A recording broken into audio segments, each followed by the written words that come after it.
이번 시간은 전류를 조절하는 전압과 저항, 교과서 64에서 66쪽을 공부하겠습니다. 이번 시간 함께 공부하면 전류, 전압, 저항 사이의 관계를 설명할 수 있습니다.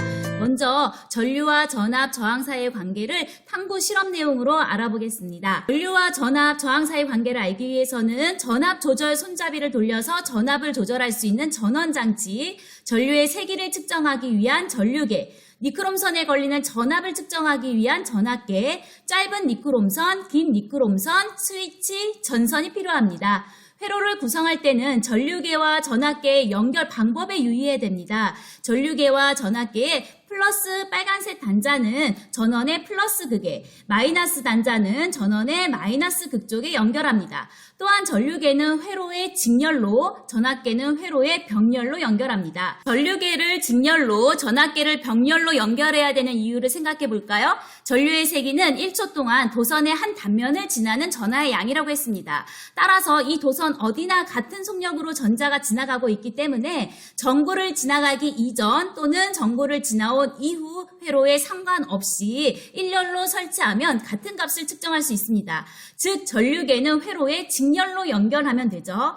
그런데 전압이라고 하는 것은 저항의 한쪽 끝과 다른 쪽 끝, 저항을 지나면서 소모된 에너지의 차이를 측정하는 것입니다. 따라서 저항의 양 끝에서 도선을 연결해서 저항과 나란하게 전압계를 설치해야 합니다. 즉 전압계는 회로에 병렬로 연결한다는 것을 꼭 기억하세요. 실험 방법을 영상으로 확인해 볼게요. 전원장치, 스위치, 니크롬선을 짙게 달린 전선으로 연결합니다. 니크롬선 양 끝에 전압계를 병렬로 연결합니다. 전원장치와 니크롬선 사이에 전류계를 직렬로 연결합니다.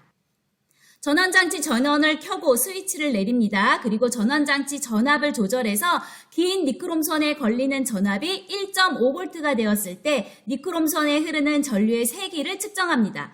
그리고 전압을 1.5V씩 높이면서 긴 니크롬선에 흐르는 전류의 세기를 측정한 다음 짧은 니크롬선으로 바꾸어서 또 한 번 실험을 합니다. 이 결과는 긴 니크롬선에 흐르는 전류의 세기를 측정해서 표에 기록한 것이고요. 긴 니크롬선을 짧은 니크롬선으로 바꾸어서 다시 한번 전류의 세기를 측정한 값입니다. 기록한 값들을 그래프로 나타내 보려고 합니다. 그래프를 그릴 때는 가로축과 세로축에 무엇을 나타낼지부터 정해야 하는데요. 우리가 조절해주는 전압값은 가로축에, 전압값에 따라서 변하는 결과값인 전류의 세기는 세로축에 나타냅니다. 자, 이렇게 원점을 표시하고 일정 간격으로 가로축, 세로축 눈금을 매겨야 하는데 전압은 0에서 6V까지 측정했습니다. 가로축에 굵은 칸이 1칸, 2칸, 3칸, 4칸, 5칸, 6칸 있기 때문에 굵은 선 한 칸을 1V로 나타내면 되니까 1, 2, 3, 4, 5, 6 이렇게 써줍니다. 또 전류의 세기는 0부터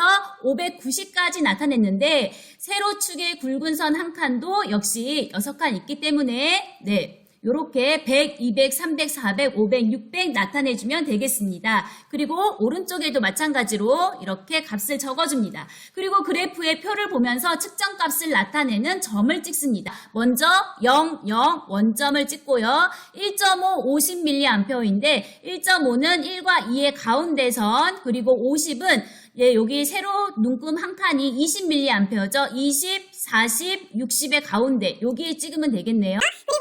그리고 31대 110, 4.5일 때 150, 6일 때 210 이렇게 점을 찍어줍니다. 원점 1.5V일 때 150, 3V일 때 290, 4.5일 때 450, 6V일 때 590 이렇게 다 찍어줍니다. 찍은 점을 보니까 전압값이 커질 때 전류의 세기가 커지는 비례관계가 나타납니다. 선을 그을 때 원점과 여러 점들이 가장 많이 지나도록 선을 긋도록 합니다. 그래서 한 번에 선을 쭉 그어줍니다. 이렇게 선생님은 두 개 다 그래프를 그려보았습니다. 자, 두 그래프를 비교해서 공통점은 둘 다 원점을 지나고 비례하는 관계입니다. 또 차이점은 그래프의 기울기가 다르다라고 얘기하면 되겠죠. 2번 전압과 전류는 어떤 관계가 있는지 설명해보자. 전압과 전류는 서로 비례하는 관계이다 라고 답해 주시면 되겠습니다.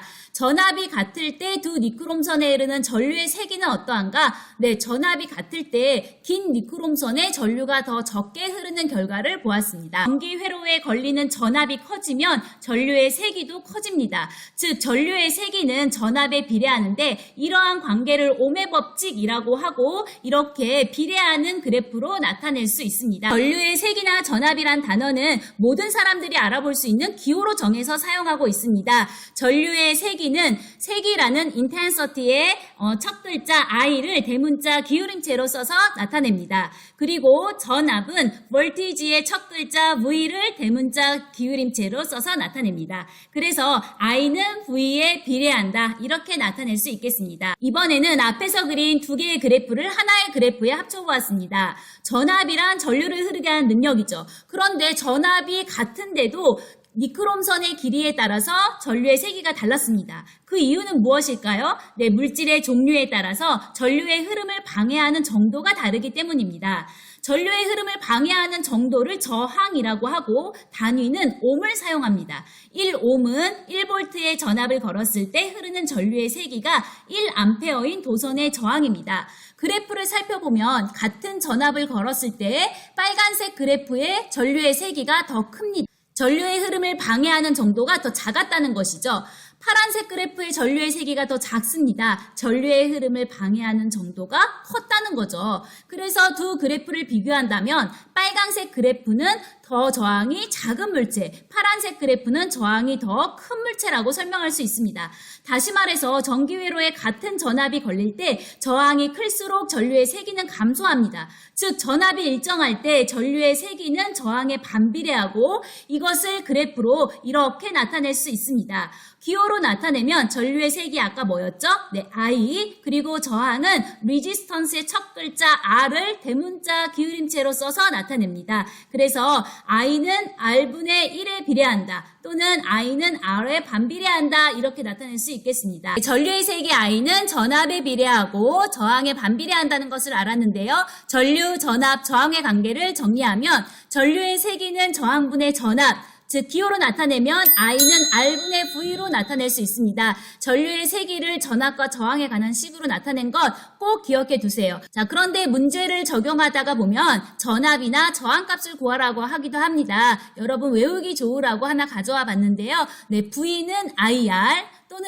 R은 I분의 V 이런 식으로 변형해서 사용할 수 있겠습니다. 다시 저항으로 돌아와서 좀 더 살펴볼게요. 도대체 저항은 왜 생기는 걸까요? 도선 안을 들여다보면 전류가 흐를 때 전자들은 도선 속의 원자들 사이사이를 지나가는데 이때 전자들이 도선 속의 원자들과 충돌하면서 지나갈 수밖에 없습니다. 이것이 바로 전류의 흐름을 방해하는 저항입니다. 이 그림은 구슬의 이동을 전자의 이동으로 비유한 못과 구슬 모형입니다. 구슬을 전자, 못을 원자에, 그리고 못과 구슬의 충돌을 원자와 전자의 충돌로 비유했습니다. 구슬이 빗면을 내려올 때 못이 박힌 빗면보다 텅 빈 빗면을 내려올 때 더 빨리 내려옵니다. 즉 물질마다 물질을 구성하고 있는 원자의 배열이 다 다르기 때문에 저항은 물질의 종류에 따라 모두 다릅니다. 전기가 잘 통하는 구리는 저항의 값이 0.017, 나무는 10의 14에서 17제곱값을 가진다고 합니다. 같은 물질이라면 물질의 모양에 따라서도 저항은 다릅니다. 쉽게 우리가 장애물 달리기 할 때 관을 통과해야 한다면 여러분 어떤 관을 선택하시겠어요? 당연히 길이가 짧은 관을 선택할 거예요. 이번에 달리기 할 때는 이런 관이 나타났다면요.